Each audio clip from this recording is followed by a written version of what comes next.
अस्करी क़यादत की तब्दीली से मस्बत असरात होंगे। इमरान खान के साथ दिल और जान से खड़े हैं। असेंबली तोड़ने का जब कहेंगे अमल दरामद हो जाएगा।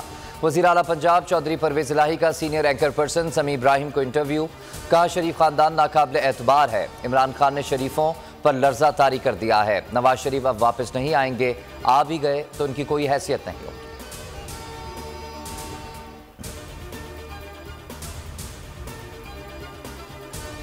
इमरान खान का शौकत खानम अस्पताल में मुआयना। ज़राए का कहना है कि कप्तान की जख्मी टांग का एक्सरे किया गया। चेयरमैन तहरीक इंसाफ को चलने में दुश्वारी का सामना था।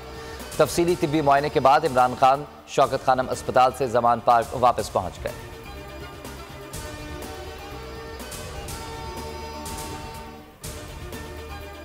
इमरान खान का पीपल्स पार्टी के गढ़ में डेरे डालने का मिशन। कप्तान जनवरी के आखिरी 15 रोज सिंध में गुजारेंगे। जलसों के अलावा अहम सियासी शख्सियात से मुलाकातें शेड्यूल। गुज़िश्ता रोज़ अरकान सिंध असम्बली से मुलाकात में प्लान शेयर कर दिया।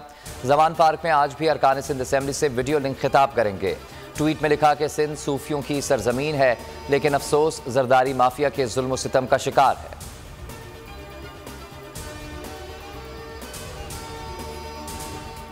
जो मेरी जनरल बाजवा से मेरे 3.5 साल गुजरे हैं, पहली दफा मैंने रियलाइज किया कि ये कितनी बड़ी मेरी कमजोरी है, क्योंकि मैं इसको ट्रस्ट कर लेता था। जो जनरल बाजवा कहता था मैं कहा हाँ हम दोनों मुल्क के लिए हैं, एस्टेब्लिशमेंट है, फौज है, हमारे इंटरेस्ट एक ही है कि मुल्क को बचाना है। मुझे ये पता ही नहीं था कि किस तरह मेरे से धोखे दिए गए, झूठ बोले गए। यानी हम आखिरी दिनों में भी जब हमें पता था कि ये साजिश चल रही है, मुझे IB की रिपोर्ट आ रही थी कि गेम चल रही है, जब हमें पता चल गया कि पूरी गेम हुई है, नवाज शरीफ से इनकी बातचीत चल रही है, इन्होंने प्लान बना लिया है, खास तौर पे जब फैज को जब हटाया तो उसके बाद इनकी गेम तो चल पड़ी थी। जनरल बाजवा ने डबल गेम खेला, लाल बत्ती के पीछे लगाकर धोखा दिया। तौसी बहुत बड़ी गलती थी। इमरान खान के तहलका खेज इंकिशाफात। बोल न्यूज़ के प्रोग्राम इमरान खान बोल के साथ में चेयरमैन PTI का कहना था जनरल बाजवा जो कहते थे भरोसा कर लेता था। बाद में पूरी गेम मालूम हुई। नवाज शरीफ से उनकी बात चल रही है, मुझे कह रहे थे कुछ नहीं और इत्तेहादियों से कहा जा रहा था शहबाज शरीफ का साथ दें। फैज़ हमीद को हटाते ही खेल शुरू हो गया। मैं सिर्फ ये कह रहा हूं कि हम आउटसाइड हम किधर तक देखना चाहते हैं, मार्च। अगर तो मार्च के एंड तक आप तैयार हैं इलेक्शंस के लिए तो हम रुक जाते हैं, नहीं तो हमने फौरी तौर पे असेंबली डिसॉल्व करके पंजाब और KP में ये क्लियर है कि उन्होंने मुझे पूरी अथॉरिटी दे दी है, जिस दिन मैं चाहूँ असेंबली डिसॉल्व हो। बौखलाई हुई हुकूमत को मेरा पैगाम समझ नहीं आया। हुकूमत से कोई मुज़ाकरात नहीं होंगे। इमरान खान का वाज़े पैगाम। कहा हमने दोनों असेंबलियां तहलील करके इलेक्शन करवाने हैं। बोल के साथ गुफ्तगू में कहा कि परवेज़ इलाही ने इख्तियार दिया है, जब चाहूँ असेंबली तहलील कर दूंगा। मार्च के आखिर तक इलेक्शन के लिए तैयार हैं तो असेंबलियां तोड़ने से रुक जाते हैं। बजट के बाद इलेक्शन का सवाल ही पैदा नहीं होता।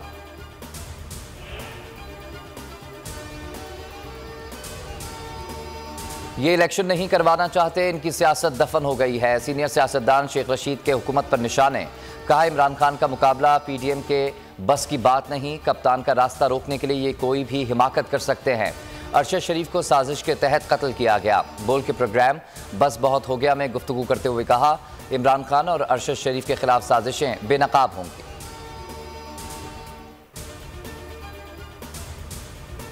PTI रहनुमा कासिम सूरी कहते हैं अरशद शरीफ को सवाल पूछने पर शहीद किया गया। आज पूरा पाकिस्तान सवाल पूछ रहा है। बोल न्यूज़ के प्रोग्राम इमरान खान बोल के साथ में गुफ्तगू के दौरान कहा मुल्क को आगे लेकर जाना है तो जंगल का कानून नहीं चलेगा।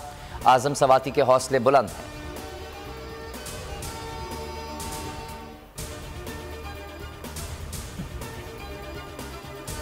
पाकिस्तान के 7 माह तारीख के तल्ख तरीन दिन हैं। साबिक वज़ीर मुमलिकत अली मोहम्मद खान का कहना था कि हुक्मरान एक दूसरे पर तनकीद से बाहर निकलें, मुल्क के बारे में सोचें। बोल न्यूज़ के प्रोग्राम तब्दीली में गुफ्तगू के दौरान कादिर मंदुखेल का कहना था कि वज़ीर आला पंजाब जब इमरान खान की FIR दर्ज नहीं करा सके वो असेंबली भी नहीं तोड़ेंगे।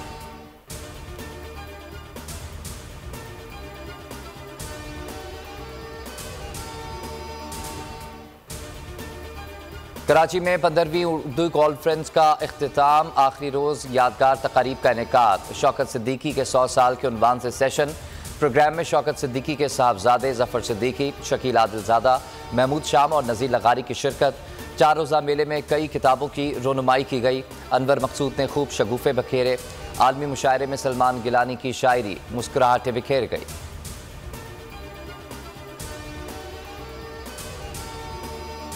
देखें, ये तो उनकी वालदा से इंशाल्लाह कराएंगे। अभी जो मुल्क की सूरत हाल है वो आपके सामने है। हकीकी सहाफ़त का अरशद शरीफ एक, मैं समझता हूँ, बहुत बड़ा हकीकी सहाफ़त का लंबरदार था और हक से 1 इंच नहीं हटा, बल्कि जान देनी पड़ी तो जान दे दी उस। तो ये यादगार क्या हमारे दिलों में रहता है, ये तो सिर्फ एक दस्तक देती रहेगी यादगार। मैं समझता हूँ कि जो रुके तो कोहे गिरा थे हम, जो चले तो जहाँ से गुजर गए, रहे यार हमने कदम कदम तुझे यादगार बना दिया। ये अरशद शरीफ के लिए मेरे ख्याल लिखा। बोल न्यूज़ के को चेयरमैन शेब शेख ने हमेशा हकीकी सहाफ़त के लिए हर दबाव बर्दाश्त किया ताकि आवाम को सच और हकीकत से बाखबर रख सकें, और शायद यही हुकूमत को बर्दाश्त ना हुआ। मुकदमात में फंसाने की घिनौनी साजिश की गई। बोल न्यूज़ ने कई मुश्किलात झेली, बुरे वक्त में भी हिम्मत नहीं हारी। आवाम की दुआओं से बोल आज भी पहले से ज़्यादा मजबूत है।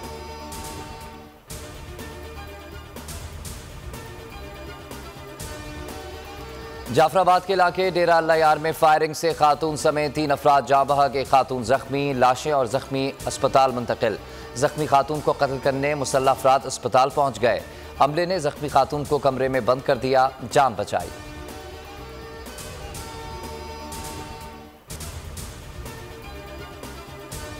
और पिंडी टेस्ट का आज आखिरी रोज, पाकिस्तान जीत के हदफ 343 रन के ताक़ुब में चौथे दिन के अख्तिताम पर 2 विकेटों के नुकसान पर 80 रन बना लिए। जीत के लिए मजीद 263 रन दरकार। इंग्लैंड को मैच जीतने के लिए 8 विकेटें चाहिए। कई वर्ल्ड रिकॉर्ड बनाने वाला मैच फैसला कुन होगा या ड्रॉ की तरफ जाएगा। शायकीन को आज बैटिंग का इंतजार।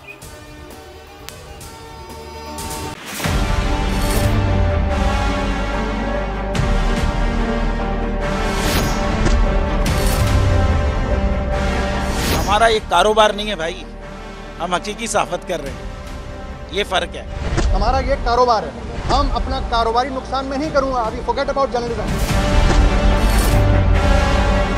हमारा एक कारोबार नहीं है भाई, हमारा ये कारोबार है, हम अपना कारोबारी नुकसान में नहीं करूँगा। हम हकीकी सहाफ़त कर रहे हैं। Forget about journalism, forget about journalism.